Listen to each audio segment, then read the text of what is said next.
Hi friends, Mahanadi சீரியலில் இன்றைக்கி நாளைக்கான எபிசோட் பார்க்கலாம். புதுசாக பார்க்குறவங்களா இருந்தால் சப்ஸ்கிரைப் பண்ணிக்கோங்க, லைக் ஹைப்பு கொடுத்து விடுங்க. வாங்க வீடியோக்குள்ளே போகலாம். ஃப்ரைடே எபிசோடு எதில் முடிச்சிருப்பாங்கன்றது பார்த்தீங்கன்னா, இவங்க சாரதா கிட்ட வந்து காவேரி கிட்ட சொல்லுவாங்கள்ல, ஏற்கனவே ஒருத்தவங்க வந்து பொண்ணு பார்த்துட்டு போயிருப்பாங்க, எங்களுக்கு இதில் சம்மந்தம் இல்லை, வேறு ஒரு இடத்துலேருந்து வந்ததுனால எங்களுக்கு இதில் விருப்பம் இல்லைன்னு சொல்லிட்டு சொல்லுவாங்க இல்லையா. அப்படியே எபிசோடு முடிச்சிருப்பாங்க. இன்றைக்கி வந்து பார்த்திங்கன்னா அதுலேருந்து தான் கண்டினியூ ஆகும். எப்படிம்மா வந்து யாரோ ஒருத்தவங்க பொண்ணு கேட்டாங்கன்னு சொல்லிட்டு அவங்கள நைஸாக கழட்டி விட்டுட்ட, எப்படி இப்படிலாம் ஈஸியாக பொய் சொல்கிற நீ அப்படின்ற மாதிரி தான் வந்து காவேரி வந்து சாரதா பார்த்து கேட்பாங்க. பொய் இல்லடி உண்மை அப்படின்னு. யாருமா வந்து பொண்ணு கேட்டது அப்படின்னு சொல்லிட்டு கேட்டதுக்கு, நமக்கு தெரிஞ்சவங்க தான், நமக்கு தெரிஞ்சவங்கன்னா யாருன்னா விஜய் தம்பி தான் அப்படின்னு சொல்லிட்டு சொல்லுவாங்க. காவேரி வந்து அப்படியே ஷாக் ஆகி நிற்பாங்க. அந்த ஆள் எதுக்குமா என்னை வந்து பொண்ணு கேட்டாங்க, ஒரு ரெண்டாம் தரமாக பொண்ணு கேட்குறாங்க, நீ போயிட்டு பொண்ணு கொடுக்குறேன்னு சொல்லிட்டு சொல்கிற, ஏற்கனவே அவருக்கு கல்யாணம் ஆகிட்டு அவங்க ஒய்ஃப் வேறு உயிரோடு தாம்மா இருக்கிறாங்க, நீ அப்படி தெரிஞ்சும் நீ எப்படிம்மா வந்து பொண்ணு கேட்குறதுக்கு அலோவ் பண்ணிட்டு போனாங்க அவங்க. இல்லடி அவங்க வீட்டில் இருக்கிறவங்களுக்கு எல்லாருக்குமே உன்னை பிடிச்சிருக்கான்னு, அவங்களுக்கு பிடிச்சா மட்டும் போதுமா, எனக்கு பிடிக்க வேண்டாமா அப்படின்ட்டு காவேரி கேட்குறாங்க. வார்த்தைக்கு வார்த்தை தெரிஞ்ச குடும்பம், தெரிஞ்ச பையன் அப்படின்னு சொல்லிட்டு சொல்கிறியே, நம்ம அவங்கள பார்த்தே வந்து ஒரு வாரம் தான் ஆகுது, அதுக்குள்ளே எப்படிம்மா சொந்தமாக ஆக முடியும்? அப்பப்போ அந்த ஆளை வந்து நான் ஸ்கூலில் பார்த்துருக்குறேன், அதுக்கப்புறம் அந்த பாப்பாவுக்கு வந்து அம்மா இல்லைன்றதுனால தான் வந்து நான் அவகிட்ட கொஞ்சம் கேர் எடுத்து பழகினேன். மற்ற பசங்கிட்ட எப்படி பழகிறேனோ அதே மாதிரி தான் இவளுக்கு மட்டும் அம்மா இல்லைன்ற ஒரு அந்த சிம்பத்தினால அவகிட்ட கொஞ்சம் நான் கேர் எடுத்து பழகினேன். இதை சாக்கா வச்சுக்கிட்டு அவங்க வீட்டுக்கு வர்றதும் போகிறதுமா இருந்தாங்க. இது ஒரு ரீசனாக இருந்துட்டு என்னை வந்து அவங்களுக்கு கல்யாணம் பண்ணி கொடுக்கறதுக்கு நீ எப்படிம்மா சம்மதம் தெரிவிச்ச? ஒரு ரெண்டாம் தரமாக வந்து என் பொண்ணை கேட்குறீங்களே, உங்களுக்கு அறிவு இல்லையா? வீட்டு விட்டு வெளியே போங்கன்னு அப்படி உனக்கு சொல்ல தெரியாதா உனக்கு? அவங்களுக்கு சம்மதம்ன்ட்டு நீ எப்படிம்மா சொன்ன நீ அப்படின்ற மாதிரி தான் வந்து கேட்டு கத்தின்னு இருப்பாங்க. உடனே வந்து பார்த்திங்கன்னா விஜயும் காவேரி பாப்பாவும் வீட்டுள்ளே வருவாங்க. மிஸ் அப்படின்னு சொல்லிட்டு வருவாங்க. அதுக்கப்புறம் மிஸ் இன்றைக்கி நான் ஃபுல் டே உங்களை நான் பார்க்கலல்ல, அதனால தான் பார்க்கறதுக்கு நான் வந்தேன் நான் அப்படின்ற மாதிரி தான் வந்து பாப்பா சொல்லுவாள். உடனே சரி வா அம்மா நம்ம உள்ளே போய் விளையாடலான்னு சொல்லிட்டு இவங்க காவேரி வந்து விஜயை வந்து முறைச்சிக்கிட்டே வந்து உள்ளார போய் உட்காருவாங்க. உடனே வந்து விஜய் வந்து சாரதா கிட்ட தான் கேட்பாங்க. இவங்க சாரதா ஃபஸ்ட்டு வந்து விஜய் வாங்க மாப்பிள்ள உட்காருங்க அப்படின்னு சொல்லிட்டு சொல்லுவாங்க.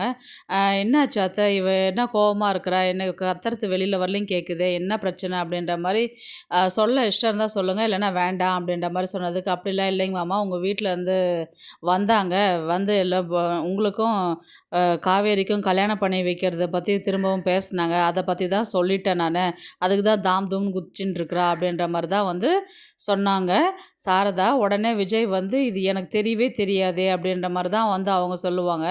இது நல்ல விஷயம் தானே மாப்பிள்ள. இல்ல அத்தை, இப்போ வந்து பொண்ணு பார்க்க சொன்னது வந்து நான் சொல்லி தானே வந்து பார்த்தாங்க அப்படின்னு சொல்லிட்டு சொல்லும்போது, இன்னும் கோவம் தானே அதிகமாகும். இது இப்படி பண்ணால் எப்படி அப்படின்ற மாதிரி சொன்னதுக்கு, நான் இதை யோசிக்கவே இல்லை மாப்பிள்ள அப்படின்னு, இதெல்லாம் எங்கள் வீட்டில் இருக்கிறவங்கள சொல்லணும். நான் போய் அவங்க வீட்டில் நான் இருக்கிறவங்கள போய் கேட்டுட்டு வரேன். நான் வரலையும் பாப்பா கொஞ்சம் பார்த்துக்கோங்க அப்படின்னு சொல்லிட்டு விஜய் வந்து நேராக கிளம்பி வீட்டுக்கு தான் போகிறாரு. அங்கே வந்து எல்லாருமே சாப்பிட்டுட்டு இருக்கிறாங்க.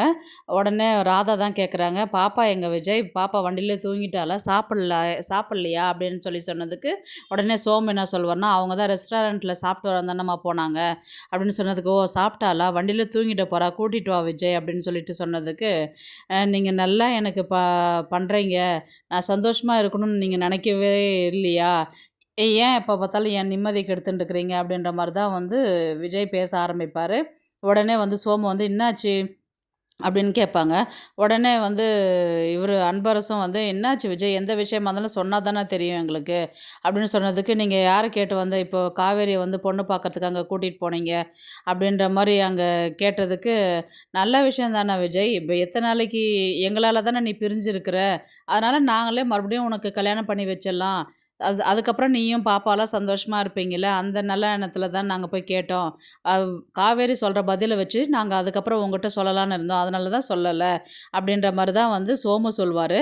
உடனே வந்து ராதா வந்து என்ன சொல்லுவாங்க, இப்போ ஏற்கனவே உன் ஒய்ஃப் தானடா, இப்போ கஷ்டப்பட்டுன்னு இருக்கிறீங்க, பாப்பாவும் தனித்தனியாக இருக்கிறா, அவளால் பிரிஞ்சு இருக்க முடியல, அதனால தான் பேசுறதுக்கு போனோம் அப்படின்னு சொல்லிட்டு சொல்லும் போது வந்து பார்த்திங்கன்னா, விஜய் என்ன சொல்லுவார்னா, ஏற்கனவே என் மேலே வந்து நான் வந்து ஓவர் அட்வான்டேஜ் எடுத்துக்கிறேன்றதை அவள் சும்மாவே கத்திக்கிட்டு இருக்கிறா, எப்போ பார்த்தாலும் இங்கே வர்றது அங்கே போகிறதுன்னு அவளுக்கு பிடிக்கவே இல்லை, ஏதோ பாப்பாக்காக தான் அவள் அக்செப்ட் பண்ணிக்கிறான், இப்போ தான் அவள் என்கிட்ட கொஞ்சம் கொஞ்சமாக அவள் நல்லா பேசவே ஆரம்பித்தா, நான் அப்படியே ஏதாவது பேசி கீசி ஏதாவது அவளை என் வழிக்கு கொண்டு வரலான்னு சொல்லிட்டு தான் நான் எல்லா விஷயத்தையுமே பொறுமையாக பண்ணிட்டுருக்கிறேன். நீங்கள் எடுத்தேன் கவுத்தன்னு சொல்லிட்டு இதை போய் நீங்கள் அவங்கக்கிட்ட பேசிட்டு வந்துட்டீங்க. அவள் இனி வந்து தாம் தூம் குதிக்க போகிறா. அவள் சுத்தமாக என்கிட்ட பேசுறத அவாய்ட் பண்ண போகிறா. என் மேலே வெறுப்பு தான் வர மாதிரி தான் இப்போ நீங்கள் பண்ணிட்டு வந்திருக்கிறீங்க. எனக்கு நல்லது செய்கிறேன்னு சொல்லிட்டு போயிட்டு என் வாழ்க்கையில் நீங்களே திரும்ப திரும்ப கஷ்டத்தை தான் கொண்டு வந்து கொடுக்குறீங்க அப்படின்ற மாதிரி தான் வந்து விஜய் வந்து சொல்லுவார். அதுக்கு இல்லை விஜய், நீ நல்லா இருக்கணும்னு தான் பண்ண, நான் நல்லா இருக்கணும்னு தான் பண்ணுறீங்க. ஆனால் என் நிலமை இந்த மாதிரி திரும்பவும் போய் முடியுது. உங்களை யார் போய் அவகிட்ட பேச சொல்லி சொன்னா? ஏற்கனவே நான் எல்லா விஷயத்துலையும் அவகிட்ட அட்வான்டேஜ் எடுத்துக்கிறேன்னு அவள் என்கிட்ட கோவப்படுறா. எப்போ பார்த்தாலும் மூஞ்சல் அடிச்ச மாதிரி பேசின்னு இருக்கிறா. இப்போ இது வேற அவங்க வீட்டில் போய் பொண்ணு கேட்குறேன்னா, ஏற்கனவே நான் கல்யாணம் ஆனவ ரெண்டாம் தரமாக கட்டிக்கிறதுக்கு என்னை யோசிக்கும் போது அப்போ அது தப்பாக நினைக்க தோணாதா அப்படின்னு சொல்லிட்டு சொன்னதுக்கு சோமு வந்து, ஓ இப்படிலாம் கூட யோசிப்பாளா அவ அப்படின்ற மாதிரி தான் யோசிச்சு கொஞ்சம் பொறுமையாக ஹேண்டில் பண்ணியிருக்கலாமோ அப்படின்ற மாதிரி தான் வந்து அவர் சொல்லியிருப்பார். இப்போ யோசிச்சு என்ன பண்ண போகிறீங்க அப்படின்ற மாதிரி தான் வந்து அங்கேருந்து கிளம்பி விஜய் வந்து சாரதா வீட்டுக்கு வருவாங்க. திரும்பவும் வந்து காவேரி வந்து சாரதா கிட்ட தான் கேட்பாங்க, எங்கம்மா அந்த ஆள் அப்படின்னு. இல்லை அவர் ஒரு வேலை விஷயமா வெளியில் போயிருக்கிறாரு அப்படின்னு சொல்லிட்டு தான் சொல்லுவாங்க. அது எப்படி இத்தனை நாளாக இங்கே இருந்தவர் இப்போ மட்டும் எப்படி வெளியில் போனார் அவர் அப்படின்னு சொல்லி கேட்டதுக்கு, குழந்த இருக்கிறான்னு சொல்லிட்டு தான் நான் பேச முடியல, சரி அவளை விளையாட வச்சுட்டு வந்து இந்த ஆளை கேள்வி கேட்கலான்னு சொல்லிட்டு பார்த்தா எங்கேயே எஸ்கேப் ஆகிட்டார் பார்த்தியா, நான் முதல்ல போயிட்டு அவங்க வீட்டில் போய் நான் கேட்குறேன் நான் அப்படின்னு சொல்லி சொன்னதுக்கு, ஏய் அவங்க வீட்டிலலாம் எதுவும் கேட்காத, நீ பாட்டுன்னு கோவத்தில் போயிட்டு வார்த்தையை விட்டுறாத, எதுக்கும் தேவையில்லாத பேசாத. ஏம்மா உனக்கு அறிவு இல்லையா? ஏற்கனவே அவருக்கு கல்யாணம் ஆகிட்டு ஒரு பொண்டாட்டி இருக்குது, பேசாத இருக்கிறாங்க, உயிரோடு தான் இருக்கிறாங்க. அவங்களுக்கு எல்லாம் சரி பண்ணுறதெல்லாம் சரி பண்ணிவிட்டு அவங்களுக்கு என்ன சட்டம் மூலயமா பண்ணணுமோ அதை பண்ணிக்கலாண்டி அப்படின்னு சொல்லிட்டு சொன்னதுக்கு, ஏம்மா என்னம்மா பேசுகிற நீ அப்படின்ற மாதிரி தான் காவேரி கேட்பாங்க. அதுக்கு இல்லடி அவங்க வந்து இருந்தாலும் இப்போது அவங்க விலகி போகிறதுக்கான நீ போய் திரும்ப அவங்க கூட வாழறதுக்கான ஒரு சந்தர்ப்பம் அமைதில்லை, அதனால் கூட அந்த சூழ்நிலை அமையும் இல்லையா அப்படின்ற மாதிரி வந்து கேட்டதுக்கு, இன்னமா நீ பேசுகிற, நீ தான் கோவப்படணும், நீ தான் ஆத்திரப்படணும். எப்படி வந்து என் பொண்ணை வந்து நீங்கள் ரெண்டாம் தரமாக கேட்பீங்க? அவங்க வசதியாக இருந்தாங்கன்னா நம்மளை வந்து யூஸ் பண்ணிக்குவாங்களா? அவங்க வசதியாக இருந்தால் அதை அவங்களோட வச்சுக்கணும். நம்ம ஏழையாக இருக்கிறதுனால நம்மளை வந்து அவங்க வந்து இந்த மாதிரிலாம் அசிங்கப்படுத்தக்கூடாது, அவமானப்படுத்தக்கூடாது. இன்றைக்கி நான் கேட்குற கேள்வியில் வந்து அவங்க எல்லாருமே என்ன ஆக போகிறாங்க பாரு இன்றைக்கி அப்படின்னு சொல்லிட்டு இங்கேருந்து அவங்க கோவத்தோடு கிளம்பி விஜய் வீட்டுக்கு போகிறாங்க. உடனே இன்றைக்கான எபிசோடு முடிக்கிறாங்க. நாளைக்கு வந்து பார்த்திங்கன்னா ப்ரமோவில் வந்தது தான் காமிப்பாங்க. நேராக காவேரி போயிட்டு வீட்டில் வந்து என்ன சொல்லுவாங்கன்னா, என்னங்க நினச்சிட்டு இருக்கிறீங்க நீங்கள் உங்கள் மனசில், எந்த தைரியத்தில் வந்து என்னை நீங்கள் வந்து பொண்ணு கேட்டீங்க? ஏற்கனவே அவருக்கு கல்யாணம் ஆகிட்டு ஒய்ஃப் இருக்கும் பட்சத்தில் எப்படி வந்து நீங்கள் என்னை பொண்ணு கேட்கலாம்? உங்கள் பேத்திக்கிட்ட பழகிறது பேசுகிறதுன்னா அம்மா இல்லையே அப்படின்ற ஒரு சிம்பத்தினால் தான் நான் அவகிட்ட பேச ஆரம்பிச்சிருக்கிறேன். அதை நீங்கள் அட்வான்டேஜ் எடுத்துக்கிட்டு வந்து நீங்கள் என்னை வந்து பொண்ணு கேட்பீங்களா அப்படின்ற மாதிரி தான் வந்து கேட்பாங்க. நீங்கள் யாருங்க, நீங்கள் பூர்வ ஜென்ம பந்தம் அது இதுன்னு இதை சொல்லி எங்கள் அம்மாவை வந்து ஏமாற்றிட்டு சொல்லிட்டு வந்திருக்கிறீங்க. கல்யாணம் பண்ணிக்கிறதுனா விருப்பப்பட்டது வந்து உங்களுக்கு மட்டும் விருப்பம் இருந்தால் பத்தாது, எனக்கும் விருப்பம் இருக்கணும். உங்கள் இஷ்டத்துக்கு வந்து என்னை வந்து பொண்ணு கேட்டுட்டு போயிருக்கிறீங்க. நான் வந்து உங்கள் பையனை கல்யாணம் பண்ணிக்கிறேன்னு நான் சொன்னேன்னா இவரை பார்த்தாவே எனக்கு பிடிக்கிறது கிடையாது.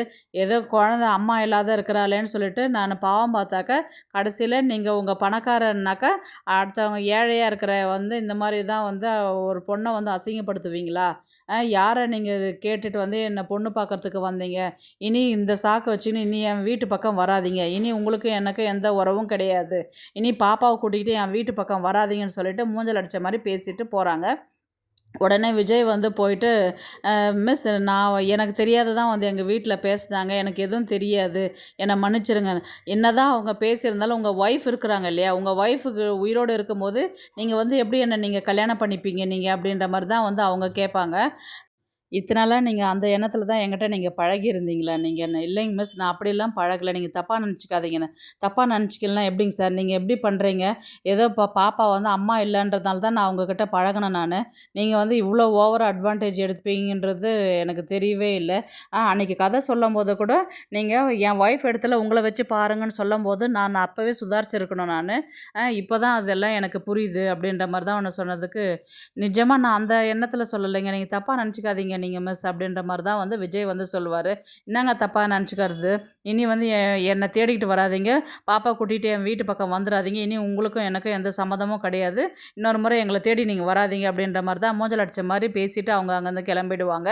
உடனே விஜய் வந்து அன்னையிலேருந்து இன்றைக்கி வரலையும் ஒரே மாதிரி தான் இருக்கிற, கொஞ்சம் கூட நீ மாறவே இல்லடி அப்படின்ற மாதிரி தான் விஜய் வந்து சொல்கிறாரு. அப்படியே நாளைக்கான எபிசோடை வந்து முடிப்பாங்க. பார்க்கலாம் கதையை வந்து எப்படி எடுத்துகிட்டு போகிறாங்கன்றது. இந்த வீடியோ உங்களுக்கு பிடிச்சிருந்தா ப்ளீஸ் லைக் பண்ணுங்கள், ஷேர் பண்ணுங்கள், சப்ஸ்கிரைப் பண்ணுங்கள். தேங்க்ஸ் ஃபார் வாட்சிங். இந்த வீடியோ உங்களுக்கு பிடிச்சிருந்தா ஒரு லைக் போடுங்க, நம்ம சேனலை சப்ஸ்கிரைப் பண்ணுங்க.